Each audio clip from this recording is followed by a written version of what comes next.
Vamos a hablar con Iru Landucci, así como está él, hay otras personas en todo el mundo que integran el terraplanismo e incluso hacen convenciones internacionales. Aseguran, entre otras cosas, que la NASA es uno de los mayores fraudes de la historia de la humanidad y que la teoría heliocéntrica, el modelo astronómico según el cual la Tierra y los planetas se mueven alrededor del Sol, es falsa. Este año, este platense con quien vamos a hablar junto a un grupo de terraplanistas argentinos planearon lanzar un globo con equipos fotográficos para comprobar que el planeta no tiene curvatura. Nos pareció curioso, queríamos hablar con él por eso, y por esa razón lo tenemos al habla a Iru Landucci. Iru, ¿cómo estás? ¿Qué tal, gente? ¿Cómo andan? Saludos, Bien. Seba y Diego. Bien, ¿vos? ¿Todo bien? Todo bien, acá escuchándolos.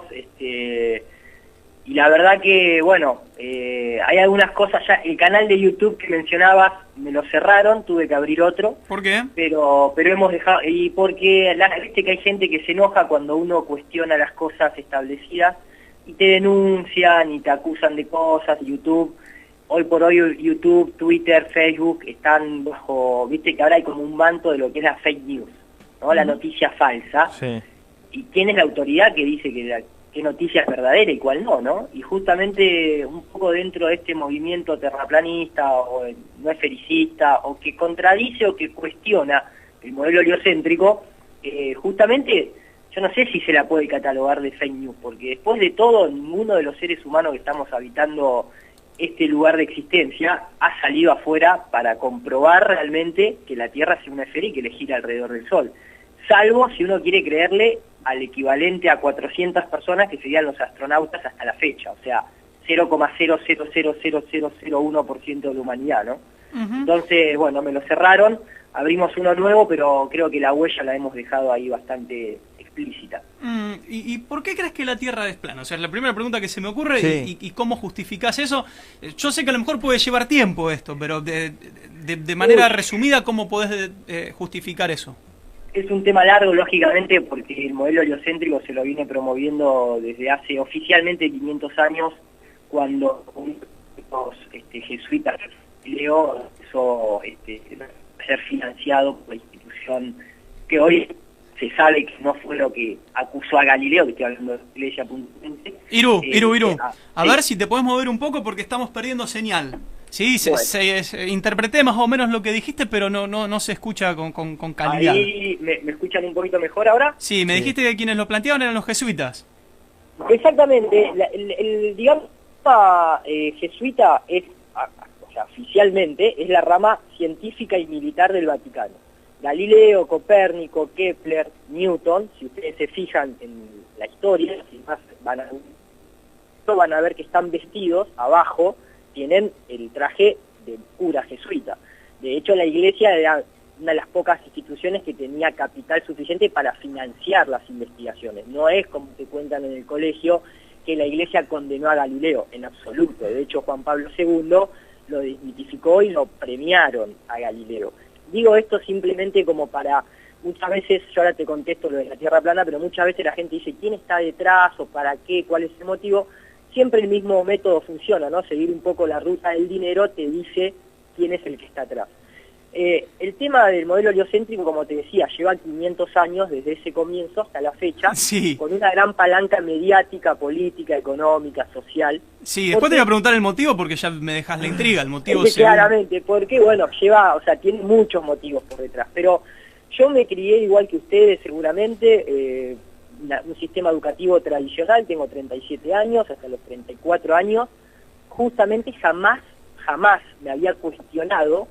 Vengo de la rama científica, yo soy director de efectos visuales, utilizo software que requieren conocimiento científico, físico, y jamás me había cuestionado esta situación de la Tierra, si era esférica o no, a pesar de que mi experiencia, mis sentidos me dicen lo contrario, ¿no? Que es plana, que está quieta y que el Sol y la Luna se mueven arriba mío.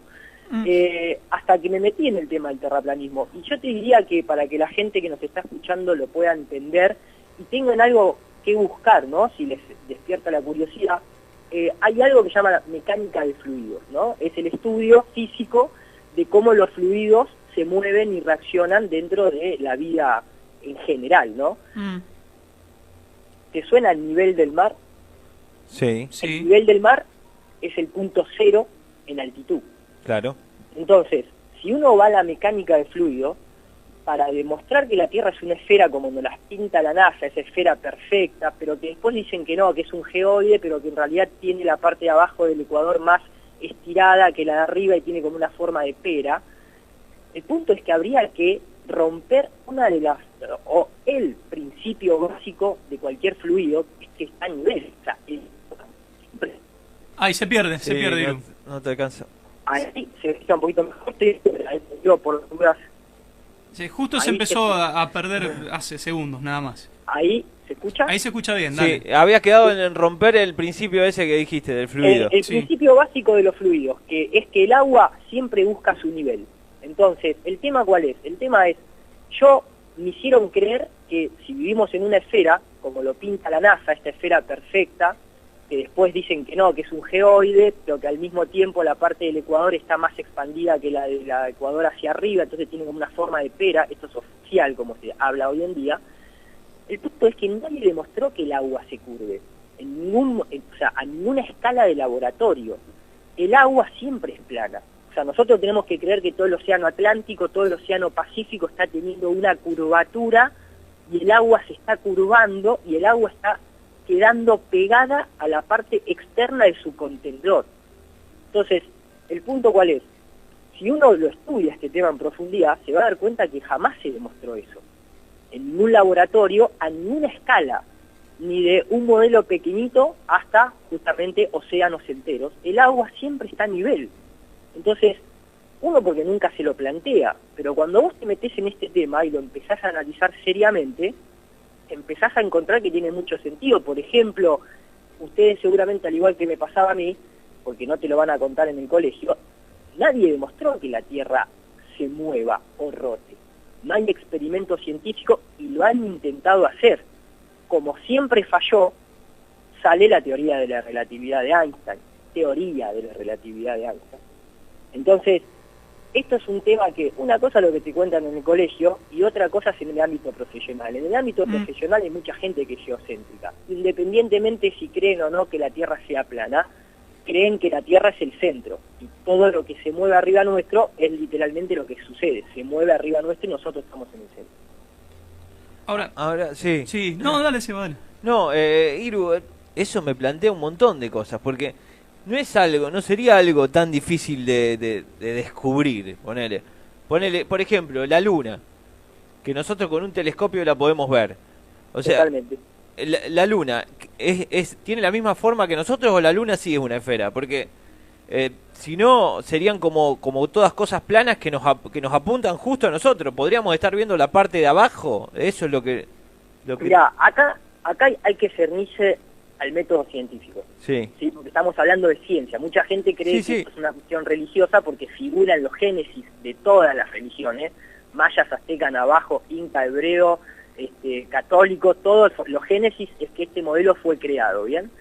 Entonces mucha gente la asocia con la religión. Yo no estoy en ese lado, estoy en la parte científica. La parte científica tiene un método. O sea, vos haces una hipótesis, esa hipótesis la tenés que observar y la tenés que repetir, y cualquiera tiene que poder hacer el mismo planteo, la misma observación y tiene que dar el mismo resultado para hacer algo científico. Ahora, ¿quién le vio la otra cara a la Luna como para decir científicamente que es una esfera? No, Nadie. pero por eso te digo, ¿No? por eso Para- es lo que... Por eso es, te digo. No, pero yo hago este planteo para que la gente entienda tal vez la respuesta. Entonces, científicamente, la Luna se le ve una sola cara.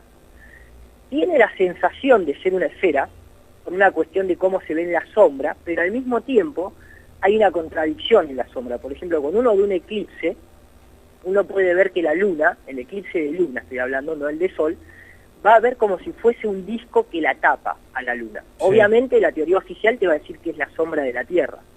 Cuando uno hace las mediciones no coincide mucho en cuanto al tiempo que dura la sombra pasando y demás, pero hay un punto fundamental.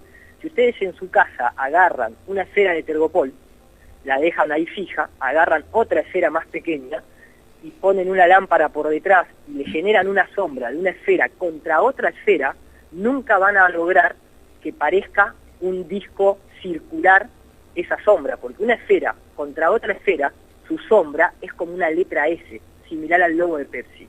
Entonces, cuando uno observa la luna de acá de Tierra, tiene la sensación de que al menos es una semiesfera. Pero después cuando vos la observás por sus detalles, pareciera ser como si pudiera tener una superficie un poco convexa, como un televisor viejo de tubo que tiene una pequeña panza. Pero no podemos determinar científicamente cuál es la forma de la luna, porque justamente para eso deberíamos salir y verla en su totalidad y decir, ah, sí, es una esfera. Ahora, eso tampoco cambia mucho las cosas. ¿Por qué? Para que la gente lo comprenda es fácil. Yo juego al pool con esferas sobre la mesa de pool, pero la mesa es cuadrada. Entonces, a lo que voy es, nosotros, cuando uno se mete en el terraplanismo, no es que lo que hace es mantener el sistema solar tal cual uno lo conoce y quitar a la Tierra esférica y poner una Tierra plana en el medio y después todo lo demás sigue siendo igual.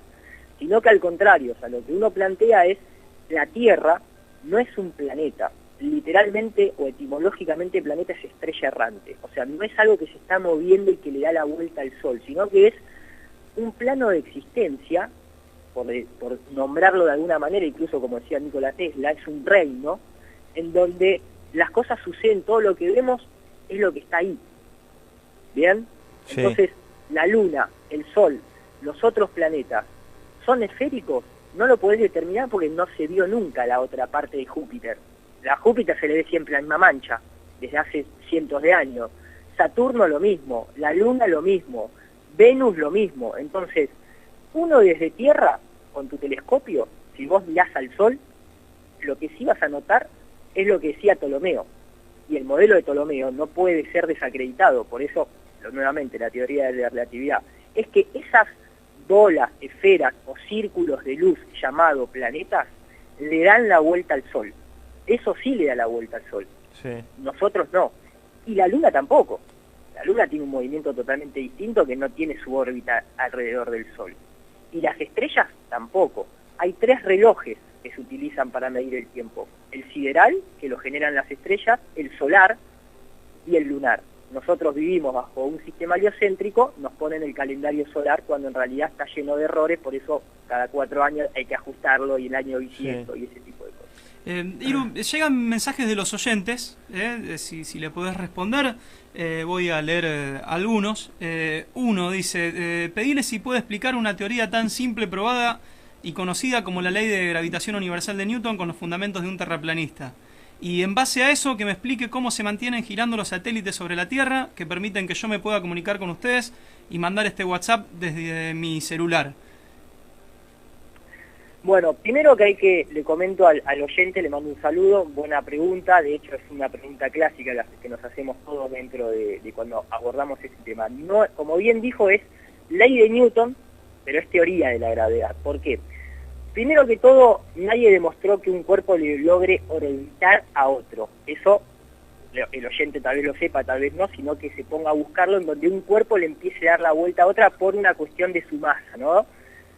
Segundo, hoy mismo en la actualidad hay una crisis cosmológica. ¿Por qué? Porque Newton ya no se usa más dentro de la astrofísica moderna, porque hay un montón de cosas que no se pueden explicar con la teoría de la gravitación universal de Newton. Entonces aparece Einstein, en donde Einstein lo que dice es que en realidad todo no cae al centro de la Tierra, ni es atraído por otro cuerpo, sino que lo que sucede es que se curva el tiempo y el espacio. Pero al mismo tiempo, nosotros estamos entrando en el tema de la física cuántica, en donde en la física cuántica ni Einstein ni Newton funcionan. Claro. Entonces de ahí surge otro quilombo más, que es la famosa ley de que se quiere encontrar la teoría del todo. Algunos proponen la teoría de cuerdas y demás. ¿Por qué hago esta citación? Para que no se tome como una ley gravitacional algo que está fáctico y comprobado, porque eso no es así, no está demostrado. Ahora, la palabra gravedad significa, etimológicamente significa peso.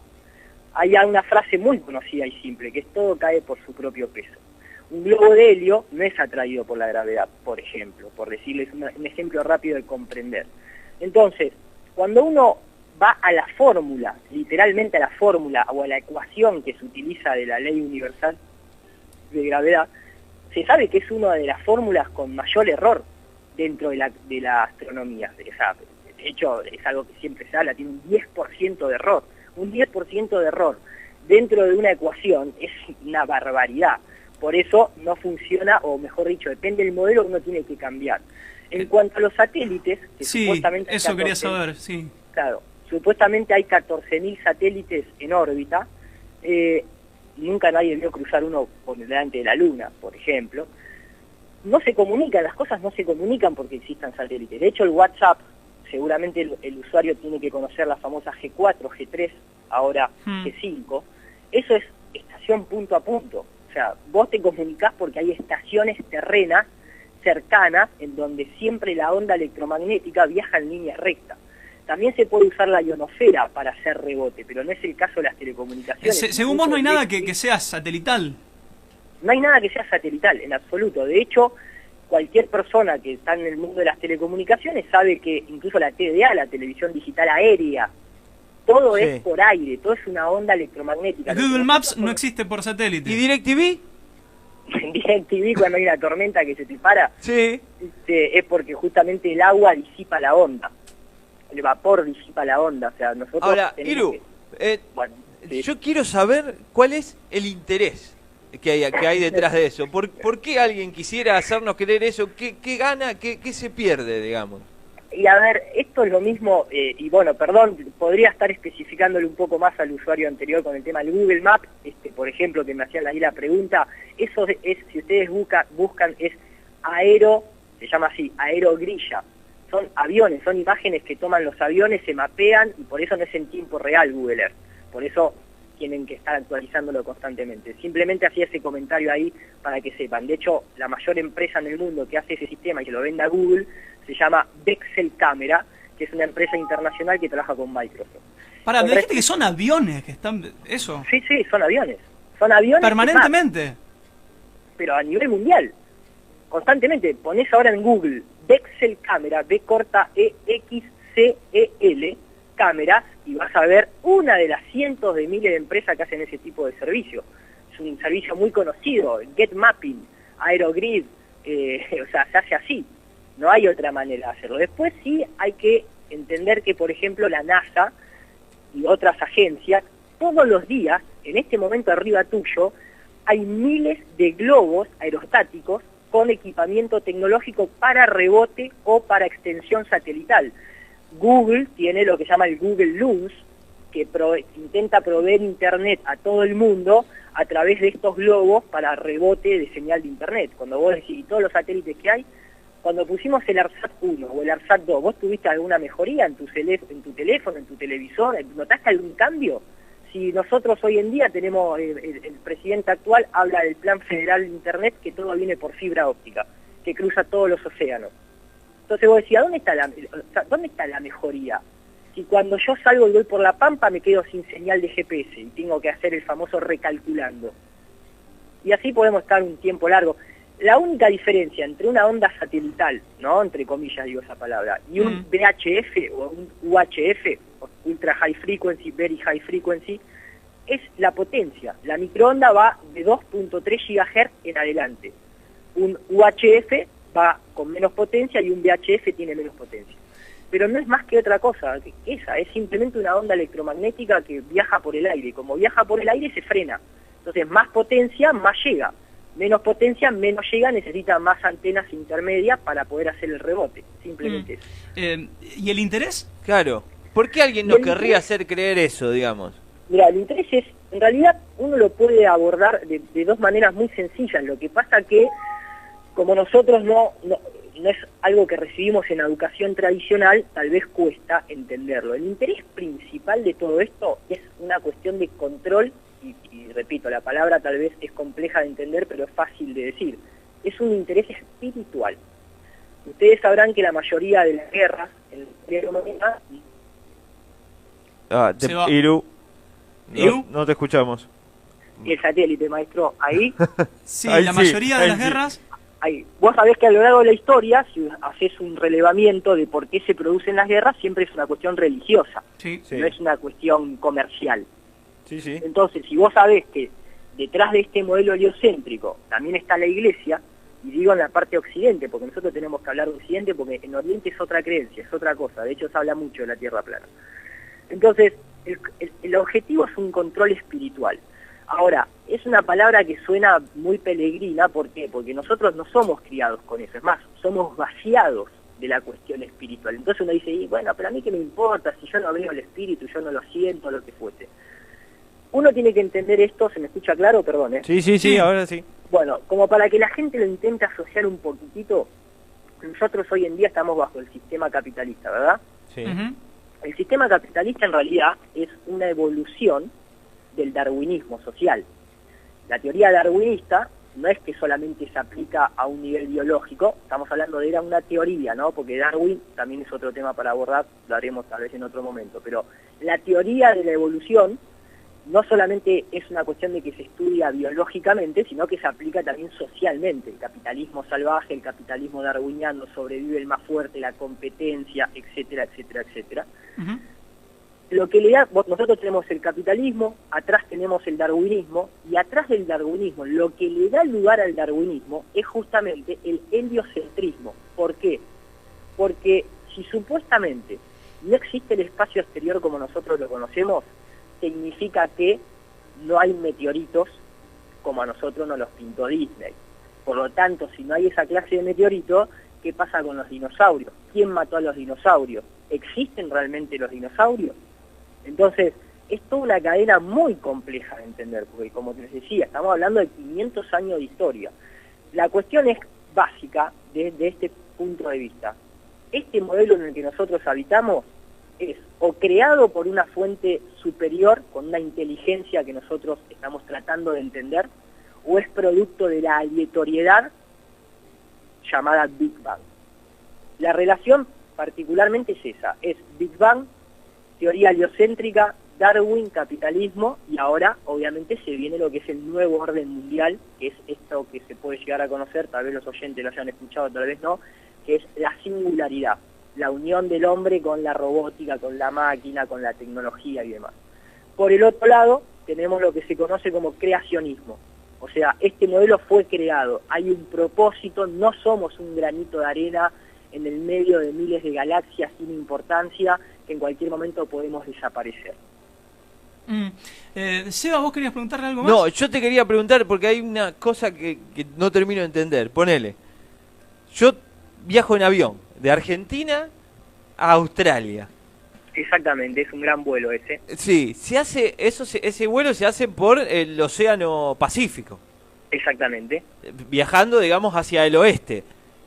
Exactamente. ¿Cómo explico eso, digamos? O sea, Australia entonces, ¿de qué lado está? Porque yo me baso en el mapamundi, ponele. Australia lo tenemos hacia el este y hacia el oeste, digamos, si doblamos el mapa, si es una hoja de papel, lo doblamos el mapa, si no en la esfera de mapamundi, si vos vas por el oeste también llegás. Habría dos caminos para ir a Australia. Sí, pero se hace uno solo para ir a Australia. Claro, pero por eso te digo... El otro es muy grande. ¿Eh?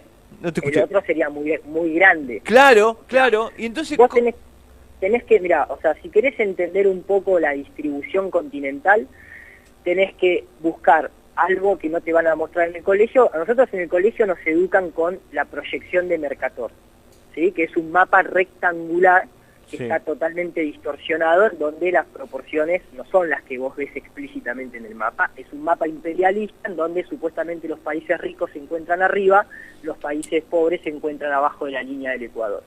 Ese mapa, que es rectangular, si vos, como decís bien, lo doblás y lo intentás poner en una esfera, no coincide, lógicamente. ¿Por qué? Porque el mapa es rectangular. Entonces, ¿qué pasa con los polos en ese mapa?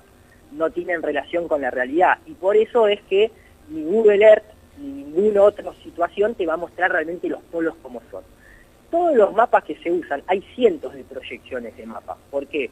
Porque justamente son proyecciones, no son datos empíricos reales, constatables al 100%, por eso son mapas y aparecen en un plano.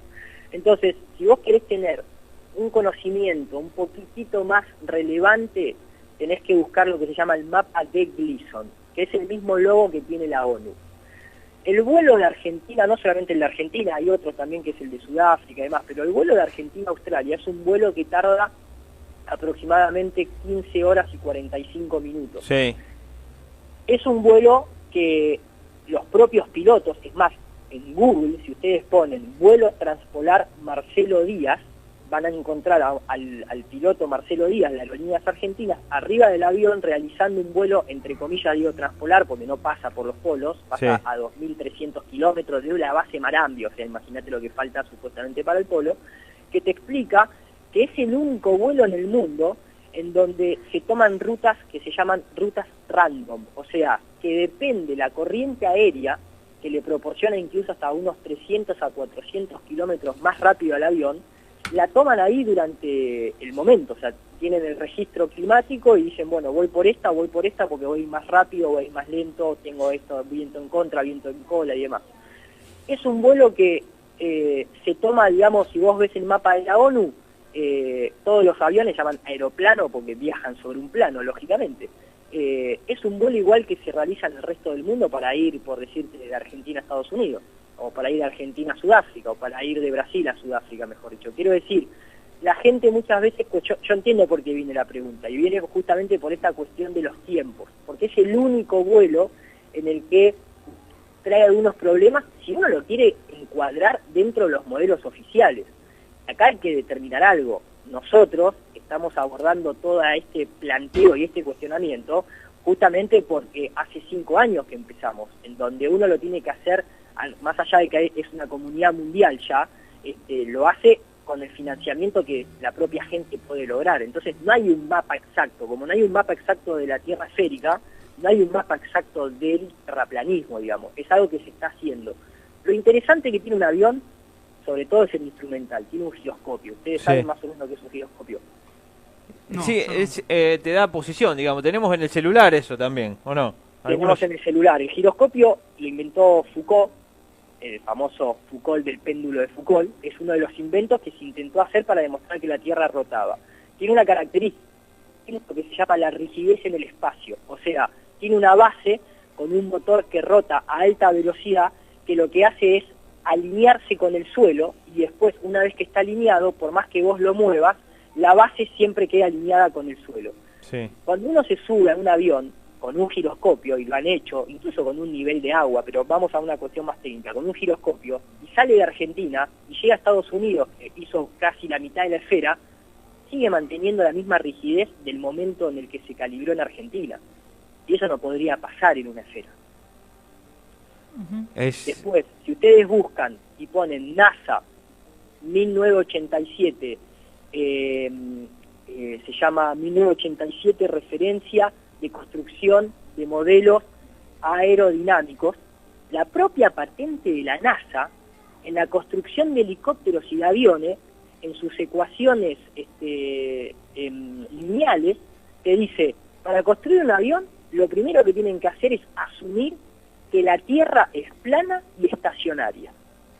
Vos decís, y pará, te estoy diciendo un solo documento, hay más de 120 documentos en donde todo el tiempo se asume que la Tierra es plana y estacionaria para construir cosas en relación a vehículos, digamos, aéreos. Y vos decís, ¿por qué siempre tenemos que estar asumiendo que la Tierra es plana y estacionaria para construir esto, aquello, lo otro? Dentro de la oficialidad, lo estoy diciendo, estas son todas cosas que ustedes pueden buscar. ¿Será porque realmente es plana y estacionaria? Yo siempre hago esta pregunta y se la hago a la gente. Si nosotros dejamos de lado la NASA, ¿cómo nosotros mismos demostramos que giramos y somos una esfera? Si no lo pudo hacer ni Albert Einstein, ni Michelson Morley, ni Stephen Hawking, ni ninguna de esas supuestas grandes mentes. Iru, te agradecemos la comunicación. Nos gustaría hablar mucho más y seguramente vos tendrás mucho más para decir, pero ya prácticamente estamos pisando el final del programa, por cuestiones de tiempo. Desde ya, lógicamente, que te agradecemos el hecho de dispensar tantos minutos para hablar con nosotros, ¿no? Y exponer tu postura, que entendemos que es la postura de mucha gente que está trabajando con vos en torno a esto. Exactamente. Bueno, les agradezco muchísimo, en serio, por el espacio, que me parece que fue bastante prolongado. Yo lo único que les digo a la gente es que toda esta situación que está surgiendo ahora no es producto de la casualidad, justamente. Hay mucha gente metida de forma seria, hay muchos profesionales. Yo recibo correo electrónico desde ingeniero hasta astrónomo, amateur y profesional. O sea, quiero decir, no es una tontería, tómenselo de forma deportiva, simplemente vayan buscando, cuestionen, no acepten ni un modelo ni el otro, de eso se trata la ciencia, de cuestionar para entender cómo funcionan las cosas, y se van a llevar una sorpresa, creo que como nos hemos llevado todos. Dale, un abrazo, Iru. Gracias, Iru. Muy amable. Abrazo grande, gente, muchas gracias.